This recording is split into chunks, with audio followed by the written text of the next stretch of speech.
Saat ini kami dari tim liputan Kominfo sedang berada di Dinas Kesehatan. Di sini sudah ada Pak Kepala Dinas Kesehatan dan juga Kabid P2 yang berwenang untuk menyampaikan.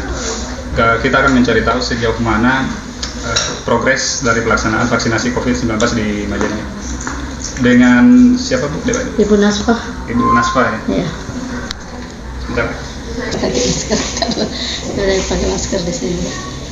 Dengan Ibu Nasfa Bu? Iya. Kabid P2P. Pencegahan dan pengendalian penyakit. Bu Nasfa, sudah sejauh mana progres pelaksanaan vaksinasi di Kabupaten Majene dari semua kecamatan tentunya? Kalau saat ini kami sudah melaksanakan ke semua kecamatan, mulai dari Bangkai sampai Bangkai Timur. Tahap pertama kan itu adalah untuk nakes. Jadi tahap pertama untuk nakes, kami sudah melakukan vaksinasi untuk tingkatan nakes ini dengan selesai dosis 2 itu untuk dosis pertama sudah 89%, sudah 90%, kemudian tahap 2 dosis 2-nya sudah 84%. Untuk tahap 2 bagi pelayanan publik itu masih sangat sedikit, masih 14%, karena masih saat ini kami masih dalam proses untuk membuka pelayanan. Jadi walaupun bulan Ramadan kami tetap membuka pelayanan. Tetap melaksanakan vaksinasi? Tetap melaksanakan vaksinasi di semua pasien puskesmas. Jadi proses pelaksanaannya itu tahap pertama untuk nakes saja, tenaga kesehatan, pejabat tenaga kesehatan. Kalau tahap 2 baru pelayanan publik, barulah itu untuk semua guru, ASN, OPD dan sebagainya. Jadi baru tahap ketiganya untuk masyarakat umum? Iya, masyarakat yang rentan, baru tahap 4 masyarakat umum. Ada masyarakat rentan ya? Ya. Masyarakat rentan itu seperti apa? Ya, misalnya termasuk sebenarnya yang berisiko untuk terkena dengan kondisi vaksinasi COVID ini dan penyakit COVID ini.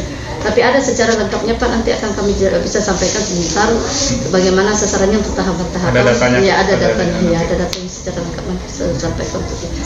Jadi sekarang ini baru tahap kedua? Tahap 2 itu yang tadi saya sampaikan, itu sasarannya adalah sebenarnya juga pelayanan publik ini termasuk sebenarnya wartawan dan sebagainya. Cuma karena kondisi vaksin yang kami terima itu mengacu pada sasaran yang ada, ya kami membuka dulu untuk guru, kalangan guru, ASN dan sebagainya. Untuk masyarakat juga kami akan buka nanti. Terutama saat ini kami akan fokuskan dulu guru dan lansia. Nah, kalau tahap ketiganya untuk ASN sudah berapa persen tadi? Kalau tahap 2 baru 14%. Untuk dosis 1. Ya. Dosis 1, belum ya. Dosis 2 kan ada dosis 2 kan ya, belum. Baru ada Pak, sudah ada dosis 2-nya tapi belum sampai berapa persen juga. Ya. Mungkin kita ke Pak Kepala Dinas Kesehatan. Ya. Pak Kadis, Pak Dr. Ahmad, ini apa kendala yang ditemukan dalam proses vaksinasi ini? Sekira yang pertama kendala kita itu pada waktu kita mengalami gempa bencana kemarin, tanggal 15 Januari kemarin kita rencana kick off, tapi karena pada waktu pas itu hari juga gempa, jadi kita tertunda pelaksanaan. Kedua, saya kira ini kita memang juga sudah berusaha, jadi sudah lakukan sosialisasi ke masyarakat.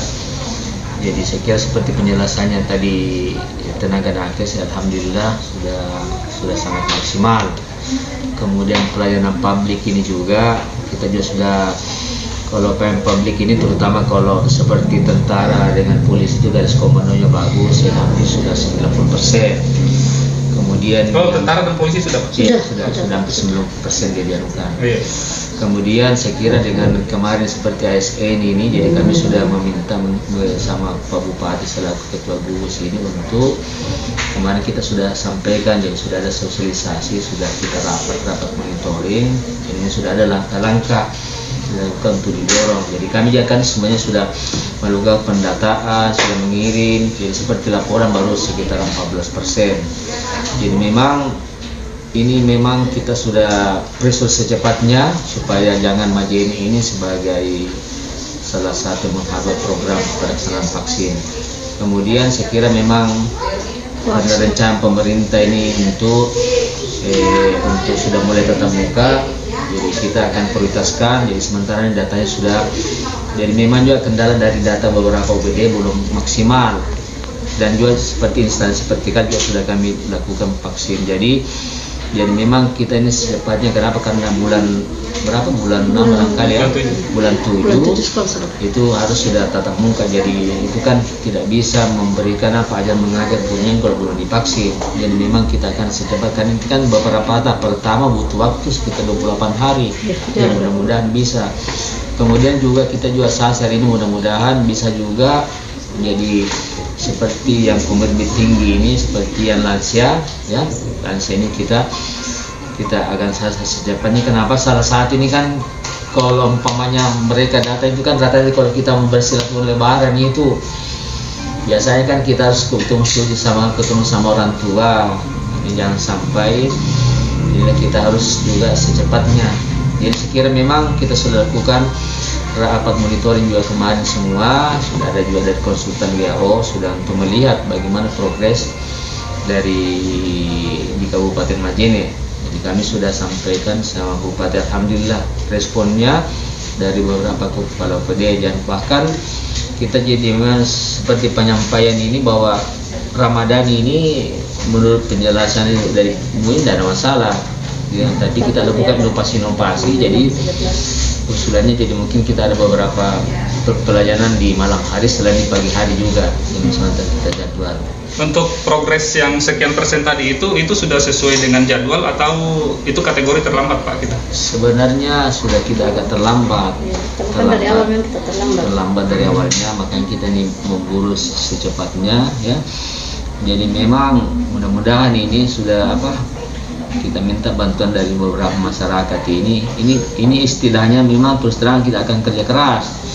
Kenapa? Karena ini pelayanan publik ini masih bisa diprosesori ini masyarakat ini ya perlu kita memang membuat terobosan.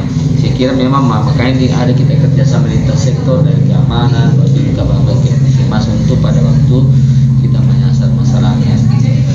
Di lapangan, fakta di lapangan ada resistensi nggak Pak dari tujuan atau orang yang akan divaksin ini? Ada penolakan? Saya kira alhamdulillah sekarang ini pada waktu kita sudah memberikan contoh kepala UPD apa semua, termasuk Pak Bupati apa semua itu memberikan contoh. Jadi alhamdulillah sudah masyarakat sudah memulai sudah tidak ada penolakan, apalagi kan sudah banyak pernyataan terutama dari Majelis Ulama dan lain-lain, contoh-contoh bahkan seperti Raja Saudi. Sebenarnya ini prinsipnya seperti vaksin ini tidak sama seperti kalau kita mau naik haji, meningitis, vaksin flu. Itulah memang yang sudah memang juga terus terang juga memang kami agak terlambat, dan mungkin ya kita di tingkat kabupaten ini sosialisasi, tapi ini kan sudah pelaksanaan masalah vaksin ini sudah dari media, televisi apa semua selalu setiap sudah dilakukan. Tadi sempat disinggung masalah haji. Kami dapat informasi kebetulan dari Bu Kepala Bidang kami bahwa ada informasi Arab Saudi tidak menerima calon jemaah haji yang menggunakan vaksin Sinovac. Apa betul itu Pak? Saya kira untuk semuanya tidak ada, sampai sekarang belum kita dengar itu. Ya. Ada. Sudah ada ya.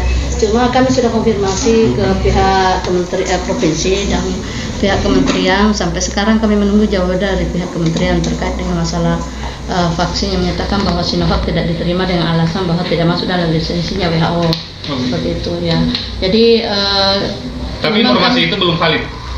Artinya betul ada informasi seperti itu, tapi untuk menyatakan bahwa apakah betul tidak diterima kalau vaksin Sinovac, kami sementara koordinasi dengan pihak provinsi dan kementerian.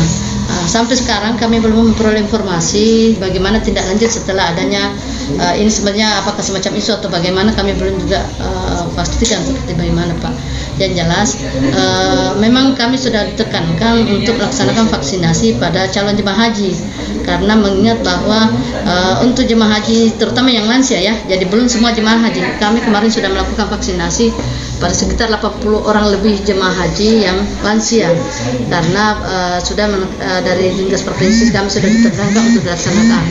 Nanti setelah kemudian baru keluarlah berita tersebut bahwa vaksin Sinovac itu dianggap tidak sesuai dengan lisensinya WHO, sehingga Arab Saudi menyatakan ada informasi bahwa Arab Saudi menyatakan tidak akan menerima.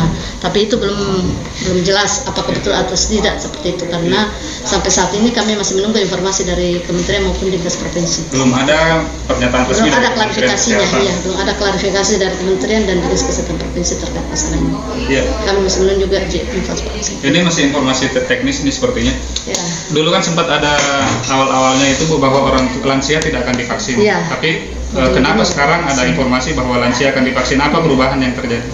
Artinya begini Pak, sebenarnya bukan bilang tidak akan divaksin. Dari dulu memang tetap akan divaksin. Cuma memang yang diprioritaskan adalah pertama pada umur 18 sampai 59. Nah, setelah dilihat bahwa hampir sebagian besar yang terkena COVID ini adalah lansia, akhirnya diupayakanlah bahwa lansia juga akan menjadi skala prioritas karena efek dari komorbid yang ada pada lansia itu yang memudahkan untuk terkena dari kasus COVID ini, seperti itu. Ya. Mungkin kita ke Pak Kadis lagi. Ya. Jadi tadi sudah berapa kecamatan Pak? Apa seluruh kecamatan di Majene atau? Jadi saya kira ini kan distribusi vaksin ini sudah sampai di kecamatan. Jadi teman-teman di puskesmas ini sudah melakukan seperti yang tadi mulai dari nakesnya, mulai publiknya. Jadi sudah dilakukan hampir di semua kecamatan. Jadi nakes misalnya di Ulu Manda sudah. Iya, sudah. Kemudian ada kendala dari ketersediaan vaksin Pak? Saya kira memang juga untuk sampai saat ini memang ada miss dari kementerian dengan kita. Jadi sementara kita sudah melakukan perbaikan. Kita memang ada kendala kemarin, tapi ini saya kira dalam waktu dekat ini kita sudah melakukan secepatnya. Dan kita kan memang kadang-kadang kita itu akan sesuaikan jumlah vaksin yang ada. Jadi memang beberapa OPD itu sudah memasukkan nama-namanya. Jadi kita sesuaikan beberapa OPD itu umpamanya masih yang di pelayanan publik yang tersedia dengan jumlah vaksin, maka kita gilir. Jadi sekarang vaksinnya boleh dikata masih dalam proses atau sudah siap? Ada. Cuma kendala apa yang menyebabkan belum bisa maksimal? Sementara kan yang pertama tadi kendala data dari OPD-OPD yang agak lambat masuk ke kami, sehingga kemudian itu kami melayani berdasarkan daftar OPD yang masuk duluan, seperti itu. Yang mengusulkan untuk divaksin? Ya. Sebenarnya sudah ada Pak data di aplikasi KPCP namanya, cuma di data tersebut itu dia selalu bergerak datanya, kemudian datanya itu tidak jelas dari OPD mana orang-orang tersebut, hanya nama saja masuk dan tenaga virus tidak jelas dari programnya di mana. Makanya salah satu langkah yang kami minta kemarin di Februari itu sebenarnya di bulan Februari Pak Bupati sudah berkirim surat ke OPD agar masukkan data, cuma tindak lanjutnya agak lambat dari OPD. Akhirnya kami mengacu pada siapa yang masuk datanya, itulah yang kami lakukan skala prioritas untuk vaksinasi. Tapi untuk skala ini kami sudah buka Pak, karena hasil rapat kemarin kami buka dan kami akan prioritaskan dulu guru dan lansia. Targetnya sebelum tahun ajaran baru di bulan Juli 2023 sebelum tatap muka, targetnya sejauh sampai di mana? Artinya siapa-siapa saja yang sudah selesai? Kami harapkan terutama semua sasaran pelayanan publik itu bisa terpenuhi, karena kami punya target sasaran untuk pelayanan publik ini ada sebanyak 13.837 pasal. 13.387 Pak ya. Tapi untuk batas usia terbawah tidak ada Bu yang divaksin? 18. Iya. Berarti SD sampai SMA enggak? Belum. Saat ini belum. Bukan berarti tidak ada, saat ini belum. Kenapa kami nyatakan seperti itu? Karena kan kenyataannya seperti kemarin ya, lansia itu kami masukkan karena perhitungan bahwa kasus yang banyak terjadi COVID itu ada juga pada anak muda, sehingga sasaran itulah yang dulu bergerak diberikan. Tapi kemudian ternyata yang banyak kasus meninggal itu adalah pada lansia juga, akhirnya lansia juga di skala prioritaskan saat ini. Jadi proses vaksin COVID ini bukan dalam berarti tidak ada kanker di bawah, umur ke bawah. Kemungkinan sementara dalam proses uji klinik untuk usia 18 ke bawah tersebut. Jadi saya tidak bisa bilang bahwa tidak akan ada. Kami belum bisa pastikan seperti bagaimana karena melihat kenyataan bahwa melihat informasi yang kami dapatkan dari kementerian sendiri bahwa memang itu akan diprioritaskan usia ini dulu. Nanti untuk usia 18 ke bawah itu masih dalam proses uji klinik seperti bagaimana. Baik, terima kasih. Terima kasih Pak Kadis, terima kasih. Demikian wawancara singkat kami dengan Kepala Dinas Kesehatan dan Ibu Kepala Bidang tentang sejauh mana progres pelaksanaan vaksin di Kabupaten Majene. Dari Kantor Dinas Kesehatan Majene, reporter Samad dan juru kamera Arif melaporkan.